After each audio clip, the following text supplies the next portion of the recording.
Call the meeting to order. It's 1 o'clock. We have a roll call. Kathy Clater. Yes. Ellen Stallings is in Oregon. Gerald Oliver. Yes. Scott Hagan. Here. And Kathy Muse. I apologize for having it omitted from the agenda there, but she is also out of town.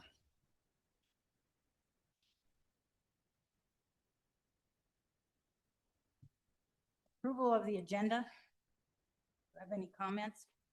So I have a couple comments on the approval of the agenda. The first one is an apology. There was a couple missteps with adding Kathy Muse to our voting process for action items. So we needed to get that resolved. And then I think that was about it as far as the agenda is concerned. I did also receive a letter from the public that was requested to be read aloud regarding today's meeting. Dear board members, please accept this email as formal public comment and objection to the legality of tomorrow's meeting. It was received yesterday. Scheduled for July 23rd at 1 o'clock. Under California Government Code 54956, a special meeting agenda must be prominently posted online at least 24 hours prior to the meeting. For tomorrow's session, the statutory deadline was 1 p.m. today, July 22nd. I am writing to inform the board that the general manager has failed to meet this mandatory deadline. I am attaching timestamp visual evidence proving that the required documents were entirely missing from the dedicated board meetings page during the legal window. And then we have a screenshot at 1:18 and a screenshot at 1:59 that speak to what she's saying. Omitting the agenda from the primary section from the public routinely, or from where the public routinely looks for meeting notices and bearing it on calendars or home pages until after the statutory deadline has passed constitutes an explicit failure to provide proper, transparent public notice under the Brown Act. This is not an isolated incident. It is a direct pattern of administrative neglect. The general manager failed to even upload the July 9th agenda and its supporting attachments to the board meeting page until today, a full 13 days later. And after the meeting was canceled, illegally rescheduled. Furthermore, as the district-owned website text notes, the district council explicitly advised canceling the July 9th meeting and renoticing it as a special meeting. Because the agenda was not properly posted timely, the general manager to repeat the exact same online posting violation today while simultaneously dumping 2-week-old missing documentation onto the site demonstrates a complete disregard for the Brown Act and internal legal counsel. Given that the board is actively conducting a public employee performance evaluation of the general manager tomorrow, this repeated statutory failure is highly relevant. To protect the district from litigation and to maintain public integrity, I urge the board to reject the approval of the agenda and reschedule this meeting with the lawful compliant notice. I request that this statement be read aloud during the public comment and fully entered into official meeting minutes. So to provide a little bit of background on exactly what's being talked about here is, I'm going to go into a screen share here. Share. Screen. Entire screen. Share. Okay. So if we go to our home page,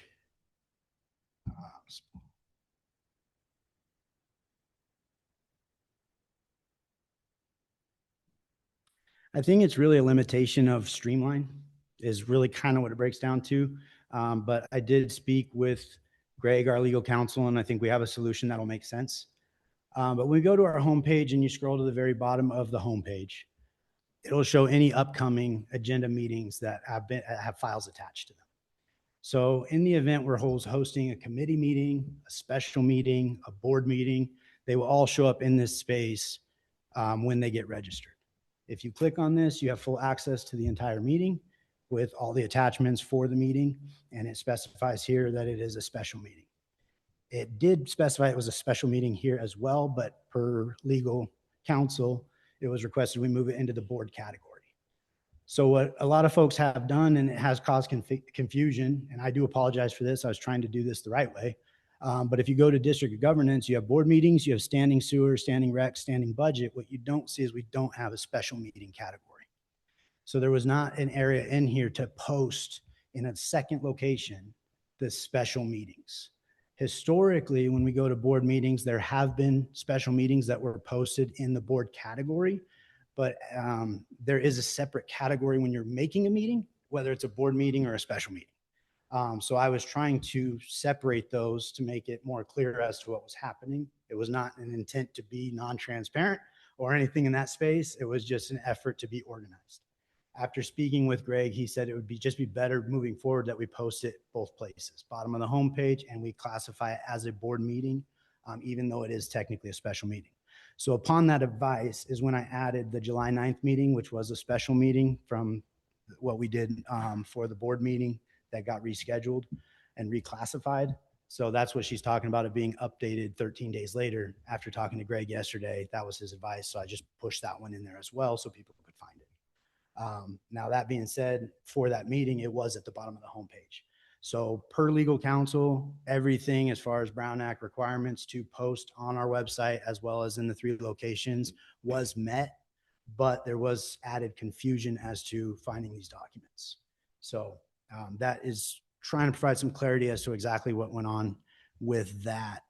And with that, I would recommend we move forward with the agenda, but if you feel the confusion was greater than it should have been, we can definitely make any adjustments or postponements or whatever the board decides. I think we should move forward with the agenda. I agree. Yeah, I agree. All right, so do we have a motion? I'll make a motion. All right. Second. All right, Kathy Clater, Yes. Alan Stallings absent, Gerald Oliver, Yes. Scott Hagan, Yes. and Kathy Muse is absent. All right. So moving into item 4, we're looking to basically consolidate our election process to join the Lassen County ballot. In an effort to do so, we already passed a resolution that was going for the vacancies as they were understood at the time. What we needed to adjust on that was for Kathy Clater being a full-term election spot, as well as Ellen Stalling being full-term. And now Kathy Muse is vacant, previously vacant, but now filled spot is also up for election for full term. What I found out at the county last week was that Scott's position, because he was appointed, is actually up for election as a short-term position. And so because that board position was not included in the initial resolution, it would not be able to be consolidated with their ballot. So we had to go ahead and do an amendment to the resolution 2026-03 and moving into 2026-04. 2 minutes prior to this meeting, I received a phone call. That's a lie. It was 10 minutes prior to this meeting. I received a phone call from the county, and they had stated that the resolution as it's prepared may not resolve the issue at hand. There was some confusion and some haste as we didn't have a lot of time to discuss exactly what the complication really is and what it merits. So at this point in time, we can move forward with this with the anticipation that likely we will need to resolve it again or amend it again, or we can go ahead and table it. The concern ultimately is time frame. The county needs this document before August 7th. To make sure that all the names and all the positions are being voted on for the Lassen County consolidation. And as 2 of you are aware, and everybody else probably too, everybody's going on vacation. And so they're coming back on the 5th, which basically gives us a very tight window where we can get this done with a special meeting on the 6th. And then I can get it to the county by the 7th. But I would say, based on what I understand at this time, my recommendation would be to table it and we schedule that special meeting and if we vote this in on that day, then we vote this in. But if it has to be adjusted, we can make that proper adjustment. But that's just my recommendation. Yeah, I would say table. Let's table it. Table it. Okay. Go make a motion. I'll make a motion. All right. Kathy Clater, Yes. Ellen Stallings is not here. Gerald Oliver, Yes. Scott Hagan, Yes. and Kathy Muse is not present.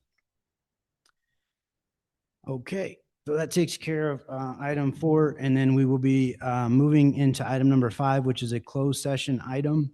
It is a public employee performance evaluation of the general manager position, and per governing code 54957B-1. That is a private matter, I guess. So we will be moving into closed session. Before we do, is there any public comment? Yes, sir.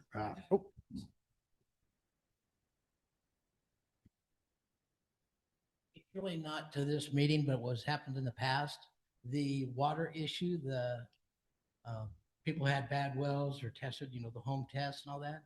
Has there been any update, or has anybody come forward to say, hey, we had our test done by whatever laboratory and it came back good, bad, or indifferent? Has anybody contacted the board or anybody else?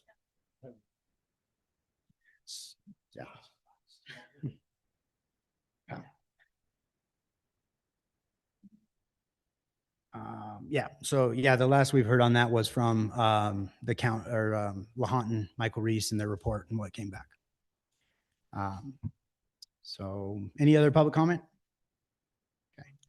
So technically, per Brown Act, covering items outside of exactly what's on a special meeting can be some gray area. So we got to kind of stay on point for a special meeting, but that would be a comment that we would hold on a board meeting. Specifically, we can dive more into it. So, but in the interest of being transparent, I'll answer any question anybody has for me. But at this time, we're going to move into closed session. Out of respect for everybody's time, there is a very high likelihood there will be nothing to report when we get back. And then we're moving straight to adjournment. So I don't want you to have to hang out for the next 20, 30 minutes or however long this may take just to hear us say, thanks for your time. But you're welcome to stay and we love having you, but I just want to be respectful of everybody's time. And the meeting will stay recording, so also keep that in mind.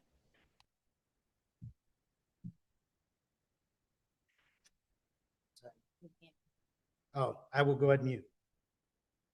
I'll go mute. In fact, for anybody participating at home, we're going to go ahead and mute and take the video down, and we'll bring it back up when we reconvene.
All right, so we are coming back from closed session and reconvening at, where are we at, 1:43?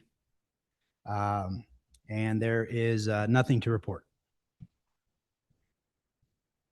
I will turn it over to Kathy for item number 7.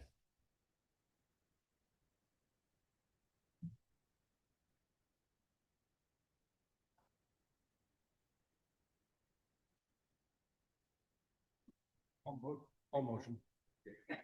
Did we get mics back on? I got mine on. All right, Hello. sorry. Scott, No you worries. second I motion. All right, second. second. All right, and Kathy Clater? Yes. Ellen is absent. Gerald Oliver? Yes. Sky Hagan? Yes. And Kathy Muse is also not present. And meeting adjourned at 1:44.